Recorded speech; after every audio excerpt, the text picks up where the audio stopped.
Thank you.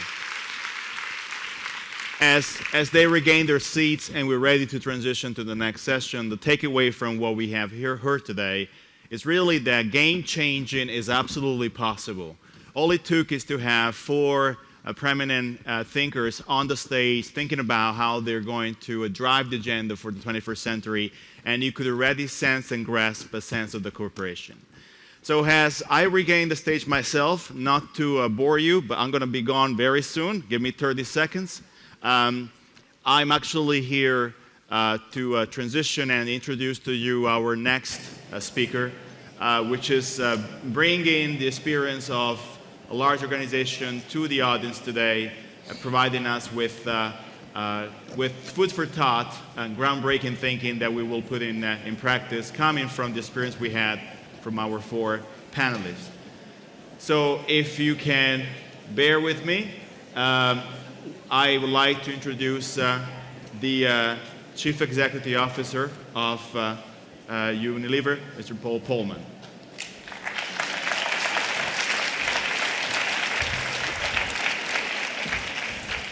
Thank you very much. Thank you very much. Now it is. I take just my. Do you want the water? I'll take the water, yeah, if you don't mind. Okay, good morning, everybody. I hear there is a whole contingent of Russians sitting here. Where are all the Russians? Just a few of them. I heard there were about 60 of them. Anyway, to the Russians I would say, Yo особенно рад, приветствовать русский женщин. There you go. For the ones who don't speak Russian, it means I'm happy to welcome the Russian women here. There you go. Anyway, thanks to Mark, Jennifer, and Veronique to give us this opportunity to be here. It's a very important forum that you have. We had an opportunity to go downstairs and see some of the things that were happening. And it looks energizing. When I came here yesterday night, I was at the airport, and I overheard some people talking in the corner, so I couldn't avoid listening in, unpolite as it may be. And I quickly discovered it was a doctor, was an engineer, and it was an economist. And the three were talking about who had the oldest profession. And the doctor said, I have the oldest profession, we do. Because if you go back to the book of Genesis, and you see when Eve was born out of the ribs of Adam, that was probably the first successful operation we had on Earth. So we have the oldest profession. The engineer said, I don't think so. I think we have the oldest profession as engineers. How come? Well, when there was chaos, we created order and created the universe. If there's any profession who can create order out of chaos, it's engineers. So we have the oldest profession. And the economist said, I don't think so. I think we have the oldest profession. And I looked at him and said, why? And he said, well, who do you think created chaos in the first place? So here we are. The theme that you have chosen is a good one on compete, cooperate, and create. It's obviously a very broad one, but more than ever, we need to collaborate. I know Ann Fudge talked yesterday about co-opetition, which is very important and an interesting concept, but the world absolutely needs cooperation more than anything else now to solve some of these issues that we have not been able to deal with individually. And that is really to the mutual benefit of everybody. And I'll just talk about that. And since we're in the Women's Forum, I'll give that a specific angle on what that means for the female population. More than ever, leadership is needed in this world. And that's why I'm talking to you here, because I think you're very well placed to provide that leadership. Actually, next month already, it's the 50th anniversary of John F. Kennedy's death, unfortunately. And John F. Kennedy said that change is the law of life, and those who look only to the past and present are sure to miss the future. And obviously, change is an enormous theme that comes back everywhere. There's no doubt in my mind that change is coming to us faster and faster and faster. In fact, the pace of change will never be as slow as we see it today, in my opinion. And the reason for that is we live in a world what the US War Academy calls the VUCA world. The VUCA world stands for volatile, uncertain, complex, and ambiguous. It's an enormously volatile world. And that requires new forms of leadership. The fact that you see the average tenure of CEOs drop below 5 years I just made my 5 years, by the way, so my wife is getting unhappy that I'm still CEO. But the average tenure in the Fortune 500 companies actually dropped to 3.5 years, which is one of the problems. But it's also because a lot of them are having difficulties connecting to the new forms of leadership that are needed in tomorrow's world. So what's happening is very clear to all of us. Technology, increasingly global, the financial markets, you heard our fine speaker from Barclays a minute ago, globalization, the rapid growth of the East and the South at faster paces than people had anticipated. Yeah, the good thing is it all brought us closer together, but we've also had some hard time adjusting to that being closer together. And that's why you see this increased volatility. We have an increased uncertainty as a result of this connectivity in the economic and the political environment. Governments and institutions, frankly, have been fairly slow to adapt. The focus is still on nation states as far as governments are going. The institutions still date back from the Bretton Woods times. And what you see is that they have a hard time agreeing on anything that is global. They've been elected to defend their own borders and their own interests by their own electorates and have a hard time internalizing these global challenges. You can see that played out in climate change agreements. You can see that played out in absence of Doha rounds. The Rio +20, where I had the pleasure to be, was probably the one of the most watered down statements that you've seen. You see the absence of any firm decisions in solving the global financial crisis, or, sad as it may be, Syria becoming a daily soap opera for us to watch without the world stepping up to the moral high ground on this, and the list goes on. Meanwhile, the issues are piling up, and citizens are demanding action, there's no doubt about it. Many are starting to question the economic model that we've chosen and the willingness of our leaders to do something about it. Not surprisingly, what you see is that the trust in politicians, but also business leaders, is probably as low as it has ever been. The 2008 crisis, I've said before many times, was probably one of the best crises. First of all, you can't do anything about it. So again, you might as well think what you do with it. And I've often called that the crisis of ethics. Not many people went to jail, unfortunately, but I think it made a lot of people think what we were doing. And what we saw was that our system of growth probably was not sustainable. Undoubtedly, this globalization, of this form of globalization or capitalism that we have created, lifted a lot of people out of poverty. I wouldn't be standing here were it not for that, if I may be honest. But we've also discovered, unfortunately, that it wasn't as sustainable as we thought it was. It came actually at a great cost. Although 500 million people lifted out of poverty, we've also found out that actually it was only possible to do this with enormous levels of public debt, enormous levels of private debt, over-consumerism, and frankly, leaving too many people behind. This is a world today that the top 1.2 billion people in this world actually use 75% of the world's resources. The bottom 1 billion, I heard the panel talk about the bottom of the pyramid, the bottom 1 billion only uses 1% of the world's resources. And this is when another 2.5 billion still have to come into this world. It's a very uneven world. And you know that better than I do, being here at the Women's Conference.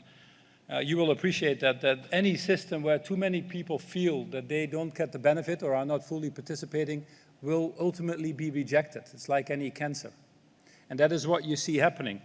This is a very strange time where wealth is created in the hands of few, but power increasingly is being dispersed. And one of the things that makes this power disperse is obviously this rapid digitization of society.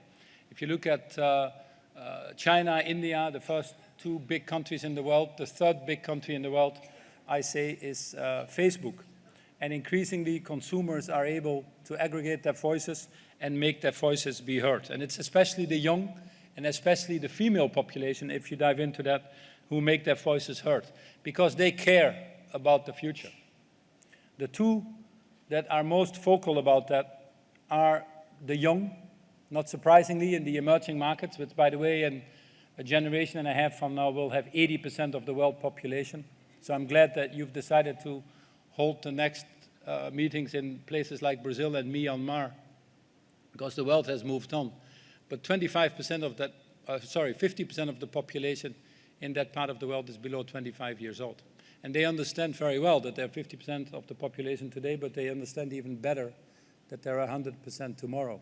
And the second ones are what I call the concerned caregivers, which are basically the mothers with children, because they also care. They care a little bit more than the men, unfortunately, but that's the reality about how this world should look like and how we should all function in a world that is a little bit more sustainable and equitable. And their voices are increasingly being heard. They don't accept, especially these young, I just came back from One Young World in South Africa last weekend. Anthony Jenkins was there as well from Barclays, by the way. And increasingly, they're talking about the future they want, obviously. They don't want a future where 200 million young people are unemployed. They certainly don't want a future where 1 billion people go to bed hungry, worrying if they could wake up the next day. They don't want a future where 2.5 billion people don't have access to basic water and sanitation. It's certainly not the world that they want to live in. And increasingly, they're able to aggregate their voices. That's the whole essence of movements like Occupy Wall Street. That's why you see people in the squares, be it in Egypt or Turkey. That's why people go into the streets, like the Indignados in Spain, or what we recently saw in Brazil. In nanoseconds, you can organize millions of people to make their voices heard. And frankly, these people have lost their patience. Increasingly, they're demanding more responsible behavior, new global frameworks, and if that is the case, it obviously also requires new business models, and certainly requires new forms of leadership, because at the end of the day, that's where it boils down to. It will always be people that drive these changes, and more often individual people than anything else. I was very fortunate to be asked by the Secretary General to be part of the high-level panel to develop the post-2015 Millennium Development Goals. And he had quite a lot of courage to invite someone in from business, because when the original goals were put down in 2000, business and partnership was really not very high on the agenda. In fact, afterwards, a goal number 8 got slipped in about partnership, but it didn't really mean anything, and it wasn't really brought to full fruition. Now it's very clear that we need to start doing things differently. The original Millennium Development Goals had obviously as objective to halve poverty. The good thing that has been achieved, actually, over the last 15 years, we have halved poverty, and we should be very pleased about that. 3 million children's lives have been saved because of improved hygiene and sanitation. And for example, what was very important, HIV/AIDS at that time, is now still important, but it's now much more under control. And diseases like malaria, for example, with the Gavi initiative, have been reduced by more than a quarter. Many more people are in education than in any time in history. So we have made great progress. But I think we have a wonderful opportunity now with the post-2015 development goals, which are now being negotiated in the last 900 days in the UN. We have a wonderful opportunity to eradicate poverty once and for all, irreversibly, which I think should be the biggest goal. And it should be done, obviously, in a sustainable and equitable way. If it's not sustainable, the poor will suffer more. When you had Hurricane Sandy in the US, a lot of people in New York, I have 2 sons living there, they have great anecdotes of how they have to walk the stairs or how they were without electricity for a few days. But basically, a week later, they were all back to normal. Haiti is being pushed back 1 or 2 years further in trying to come out of their misery. It's the poor that suffer most from it. What became very clear on the panel when we did the reach out for the last year and a half all across the world, that in order to alleviate this poverty and actually eradicate it, if I may say, you really have to focus on women and particularly adolescent girls. And that's why this topic is timely here, because they actually suffer disproportionately. But if you turn that around, investing there is also a disproportionate return. And that should interest any business person as far as I'm concerned. If you look at the 1 billion people, more or less, that live in extreme poverty in this world, 70% or over 70% are actually women and girls. Now, just 3 days ago was the International Day of the Girl Child. You might not have heard of the girl child, but she's quite well known. In fact, there are 250 million of them living on less than $2 a day. She's likely to be married before the age of 15, well before the age of 15, and that is if she's not fallen victim to slave labor, sex trade, or violence. And if she has the chance to get married at the age of 15 and has a baby, she's likely to die in childbirth, never having seen a doctor in her life. And that is still the misery of too many, obviously. And yes, there's no doubt that we need more women in the boardroom, but let's not forget that we still have a long way to go to address the hundreds of millions of the plight of hundreds of millions of vulnerable women across the world. So I like to keep this discussion in perspective. There's a discussion to be had that we need to have inside of the boardroom, but there is a bigger discussion of humanity, dignity, respect, interest of the common good to be had outside of the boardroom. And it's interesting in these countries where these discussions are had, the issues of gender diversity in the workplace actually are less severe as here in Europe, if I may add. Now, if the experience from the MDGs over the last 13 years have taught us anything, is that we really have to invest in women to eradicate that poverty irreversibly. This new global framework, these new business models, therefore, also in companies, need to be thought through a diversity lens well beyond what people are talking on the global scene. And let me explain to that what it is. What we're trying to do at Unilever, for example, as a new business model, is to create what we call it the Unilever Sustainable Living Plan. The goal is very simple. We think there's ample opportunity to grow in this world. We've set ourselves the audacious target to double our business. But we've also said, let's do that in a slightly different way. How can we double our business whilst at the same time reducing our overall environmental imprint and increasing our overall social footprint? That's not easy to do, a total decoupling of your growth and the impact on society. And that's what we call sustainable and equitable growth. I've said many times that business cannot just be a bystander in a system that gives them life in the first place. If societies don't function, businesses cannot function either. And yet too many businesses delegate the responsibilities of making society function to others. It's absolutely unacceptable. You cannot be that bystander. We have to create business models where we become active participants. With companies like mine, which have an enormous size, we're in 190 countries, reaching 2 billion women a day with our products. We have not only the right and opportunity to sell our products everywhere, but we also have to become an active part of these solutions to make these societies function. And if you take what I said about these governments increasingly unable to attack these international problems, then it is no better time for business to step up and take the lead here than now.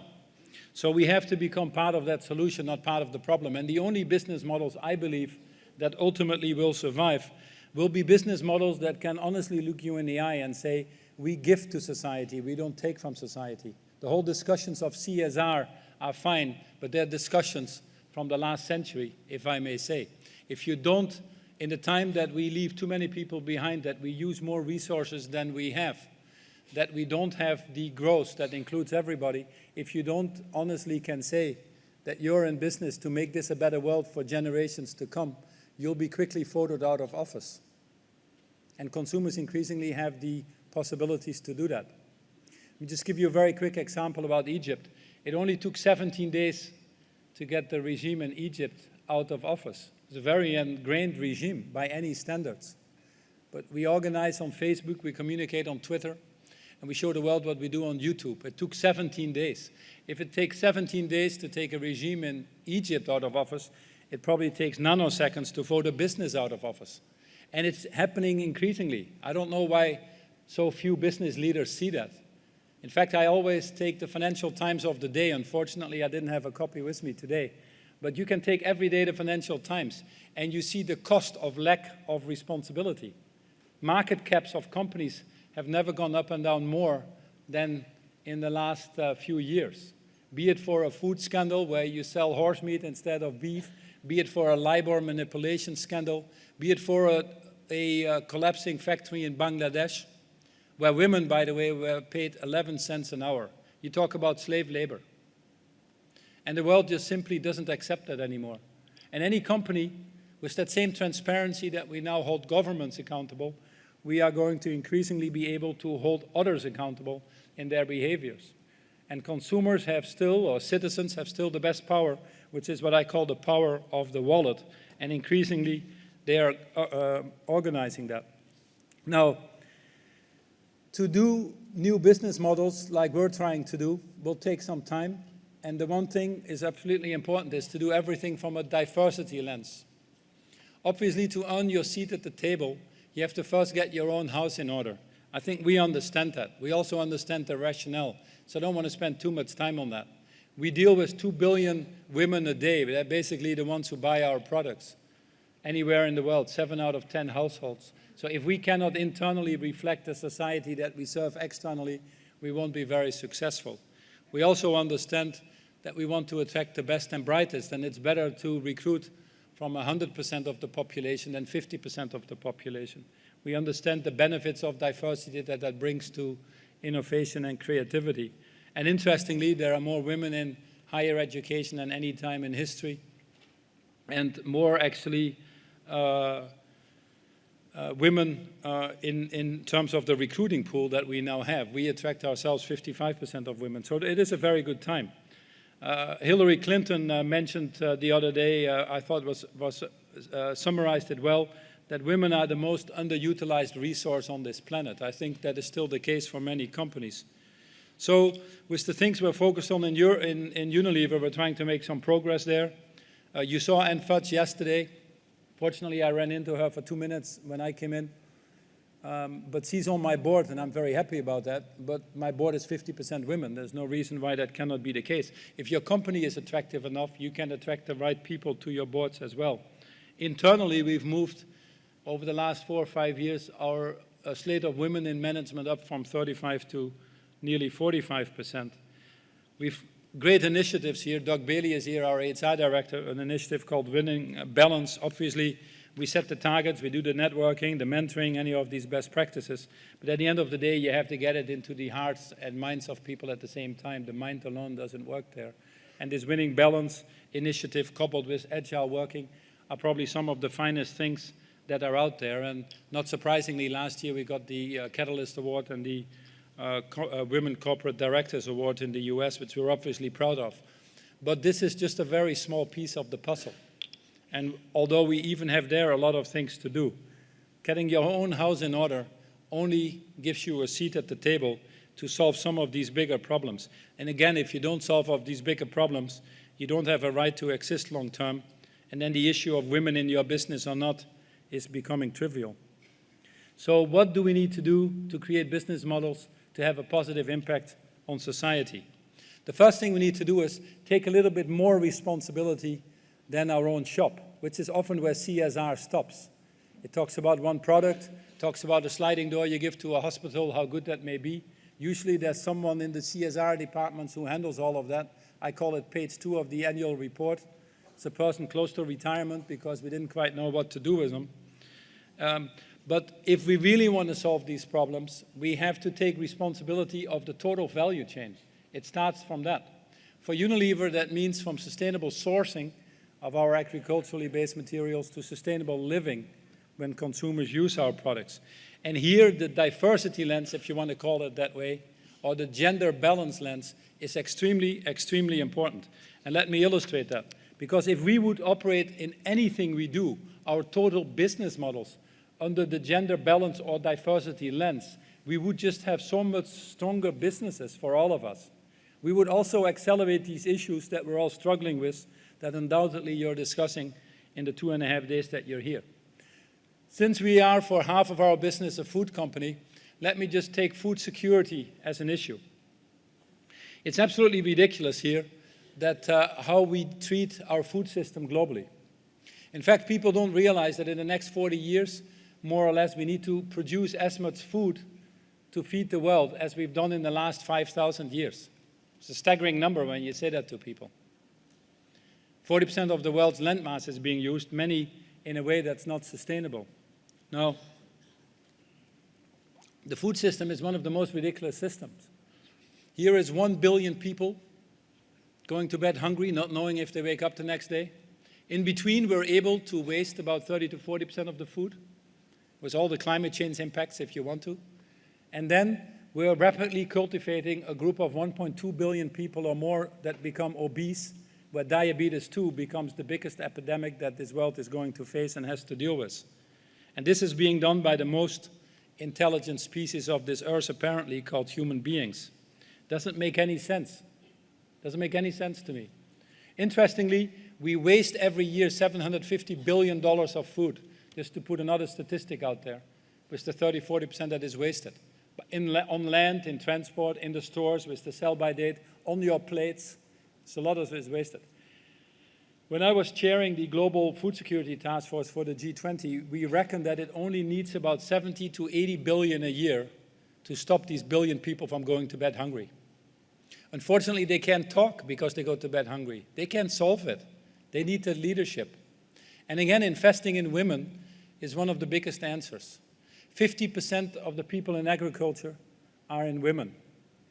But as you've heard with systems like M-Pesa or the financial systems that were being talked, often they don't have access to training. They don't have access to financial markets. They don't have access to land. I just came back from Africa because I went to Kenya, where we had some people involved in the terrible tragedy in the Westgate shopping center. In Africa, only 2% of the land is owned by women. In many of the places in Africa, if your husband dies and you become a widow, which is not an unexceptional occurrence there, the women have no rights to the land. If women don't have the land rights, if women don't have access to financing and training, how can they be as productive as men? Yet, 50% of the women are in agriculture, and they are often the ones on the bottom of the pyramid. With USAID, we worked on some of the things on food security for Africa, and just the simple thing of investing in women in Africa, in agriculture, will increase the productivity by 30%. The increased productivity by 30% would have 150 to 170 million people less hungry than today. Why aren't we able to do this? So we've made commitments in our value chain. We currently have about 2 million smallhold farmers. We want to increase that by another 500,000. We just focus single-mindedly on women. And guess what? If you do that, there's less risks. Your investments are better. We like to laugh about it, but when the man has the money, he first goes to the corner shop to celebrate with some alcohol, and then whatever is left he takes home. When a woman has that money, it will be invested in the families. It will be invested in nutrition and education, and you create communities. Sad as it may be, that's the reality of life. Mohamed Yunus, for that reason, only invests in women with his Grameen Bank. And we've discovered a long time ago as a company that's the same thing. You go one step up the value chain, and you have your distribution system. We have over 50,000 women working in India and rapidly expanding in many other countries, which we call Shakti ladies. 235 villages that cannot afford their own stores, that are difficult to reach, are now being reached by women, often living in these communities, selling our products, microfinanced by us as far as the cash flow is concerned, but making a reasonable living by any standards in those countries. But more importantly than the living is to give them that dignity and respect. The minimum right that we can give to anybody is the right to eat and the right to participate in this world that we all want to last for many generations to come. I was in India not long ago with one of these Shakti ladies who had her little daughter next to her, and as you usually do, you say to the daughter, "What do you want to be when she grows up?" And the mother answered with a smile on her face and says, "I want her to be a Shakti lady," because that's the respect and dignity that she reserves. So investing in women anywhere across your value chain is a very, very good investment. The same thing with your brands if you go up. I've talked about our own shop, but if you go out to your brands. The brands that do best for us, interestingly, are the brands that understand or think that they understand women the best, and actually many of them are obviously run by women. You take Dove. Dove is a $3.5 billion brand, growing, one of our fastest growing brands. Obviously, Dove has a lot of benefits when you buy the products. But long ago, Dove decided to take on the cause of women's self-esteem. Unfortunately, with all the ads out there, with all the televisions, every day, have you done your buttocks? When have you done your facelifts? Look at your legs. Only 4% of women feel comfortable with the bodies they're in. Many women don't participate in sports, don't want to go out as cause of that. Now, this 4% is obviously grossly exaggerated if I look at the audience here, but that is what it is. That is what it is. So Dove has taken on long ago the fight for women's self-esteem. Some of you might have seen the Dove sketches video that came out. If you haven't, another 175 million have. But it speaks exactly to the insight. Often women think of themselves as being less beautiful than others perceive them. A very powerful insight. And obviously here the inner and outer beauty should be looked at together. But not surprisingly, Dove is doing very well. And the same for many of our other brands. So how do you get these new business models? How do you make business a giver to society versus a taker? How do you move them from being less bad and feeling good about it to a positive contributor? At the end, I can stand here for hours, but it just boils down to leadership. Now, what is this leadership going to look like? I think more than ever, you will see that the traditional forms of leadership doesn't suffice anymore. Obviously, you need people that are intelligent, that work hard, that have high ethical standards. I understand all of that, but it has brought us only so far. What is this new leadership going to look like? What are the skills and capabilities? Well, this is exactly where you come in. Tomorrow's world is more transparent. The new leaders need to feel more comfortable with that transparency. Because with that transparency comes scrutiny. I've been married, fortunately, for 35 years, also to the same woman, by the way. I was in a plane the other day with my wife, and she was talking to someone, and she said, my wife was flying back, and she was talking to someone, and the lady next to her said, "Where are you going?" And she said, "I'm going home to see my husband." And she said, "Oh, wow, my wife actually looks quite young. Now they always think that I'm walking with my daughter when I'm out there." But the lady said, "You're going to your husband?" And she said, "So where do you live then? Blah, blah, blah. And how long have you been married?" At that time it was about 30 years. So the lady looks at her, 30 years?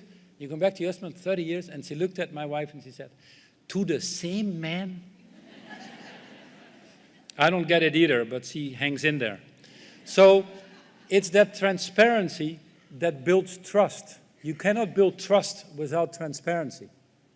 And you cannot have prosperity if you don't have trust. So people need to feel comfortable with that, yet lots of them don't. The leadership needs to also be authentic and purpose-driven. This journey to make this a better world for all has many cynics and critics. Just look at the debate about climate change. Many naysayers, the press included, by the way. The cynics I always call as the lowest form of responsibility. Easy to be there as a bystander, but not participate in this change. The people that suffer from this change will spend enormous amounts of money and time defending the status quo because they have the most at stake. So you need to be driven by a deeper purpose. You need to also be a little bit more authentic. I think the best leadership today, tomorrow, and after is still to be simply a human being, to be in touch with the realities of society, to be willing to fight for the people that don't have that same opportunity as we have and often can't be heard, the voices of the unheard. So these values, these principles, the self-awareness, the emotional intelligence, it just happens to be something, if we like it or not, that women possess more of than men. So that's a good thing. More than ever do we need leaders that have the ambitions for causes that are greater than themselves. People will not talk when you die over your grave about the market share you built or this wonderful year you had with increased profitability. They want to know what you did for life. If you left this world in a little bit better place than you found it. Were you a great human being that worked for the common interest? That gave a little bit more than it took. That's what life is all about. And that's what we see also when you get a strong purpose in a company. When we moved to this Unilever Sustainable Living Plan, we obviously got an enormous energy in the company. Our engagement scores are way off the charts compared to any benchmark we do. But more importantly, we became a positive lightning rod for people who wanted to work in our company. 1.8 million people apply every year. LinkedIn, if you look at the in-demand employers, we're the number 3 after Apple and Google, which is totally ridiculous if you think about it. We're the number 3 company on LinkedIn that is most in demand for employment. Why is that? Because people increasingly want to work for companies that have deeper purpose. That's the issue where the financial industry struggles with. we cannot attract people when we don't pay them enough, is a load of rubbish. We pay our people about 1/3 of what the financial community pays. From the CEO down, by the way. Just so you don't feel sorry for me. But it's because people want to do a little bit more than just earning the money. They want to make a difference. And that creates an enormous energy. But for that, you need authenticness, you need purpose, you need, obviously, the emotional awareness and self-intelligence. You need the ability and the willingness to work together. Cooperation is one of the biggest things. We've created problems at this level, and as Einstein said, the definition of insanity is try to do the same thing over and over and expect different results. You need to work at a different level to solve that.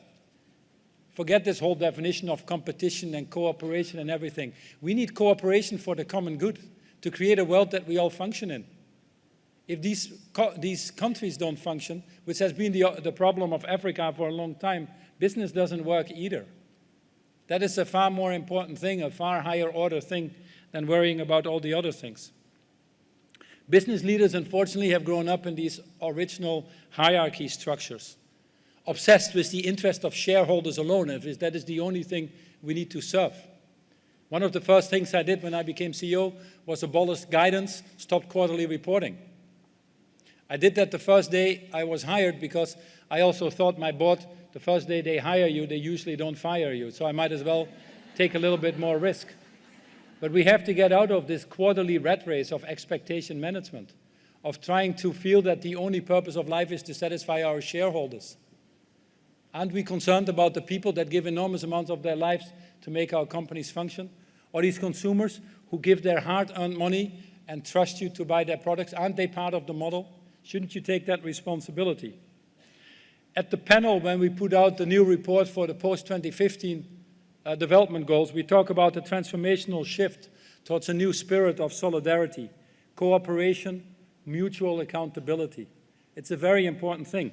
Now look at these words that you see here, the spirit of cooperation, mutual accountability. Are these skills that are more possessed in men or in women? You know the answer, so I rest my case.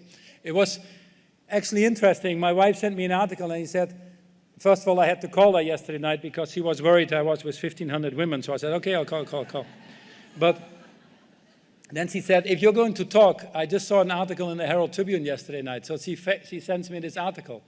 And it's about the nonsense going on in the US, the little games that are being played by these politicians to close the fiscal deal, putting the risk of the global financial system at risk, obviously.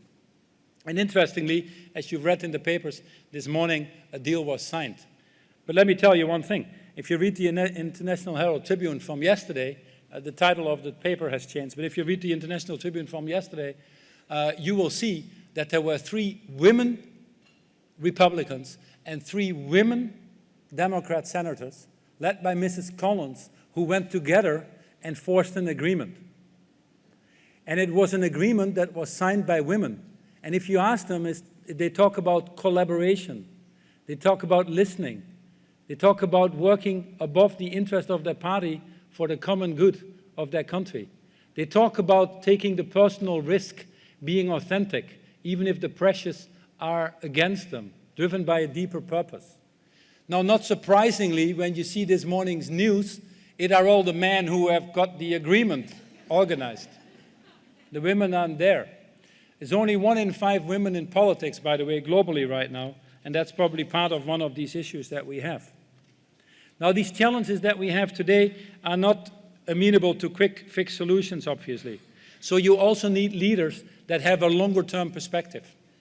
That's why I talked to you about this guidance and quarterly reporting and all that stuff. You need to run your business for the longer term, and you need to also be driven by deeper purpose to find solutions for the longer term.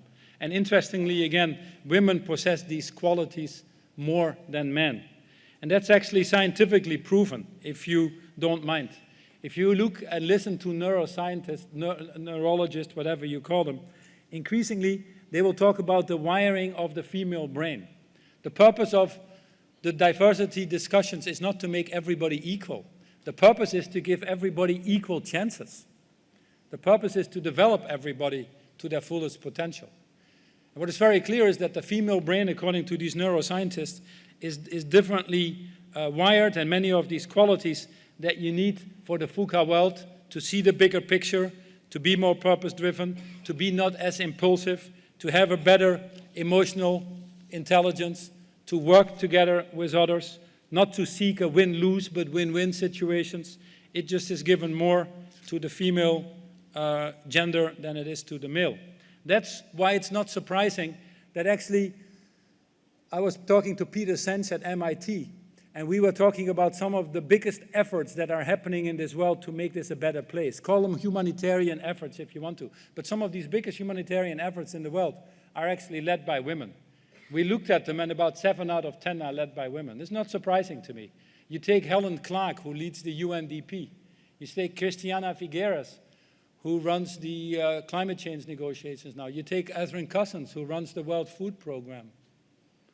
You take many of the other ones, Julia Lefebvre, who runs the IUCN and works tremendously on biodiversity.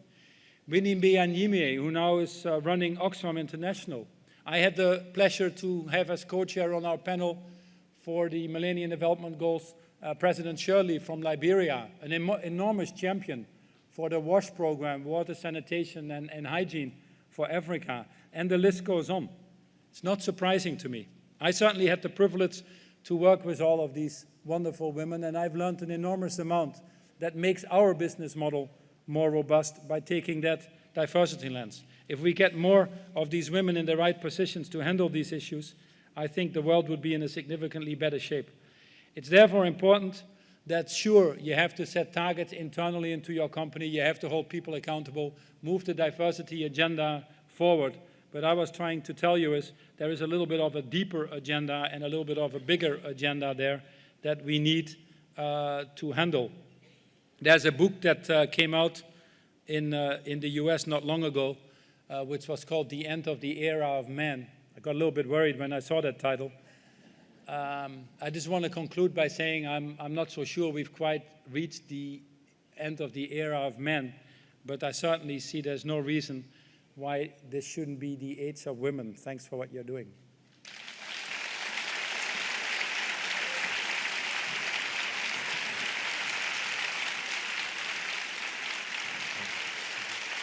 We are.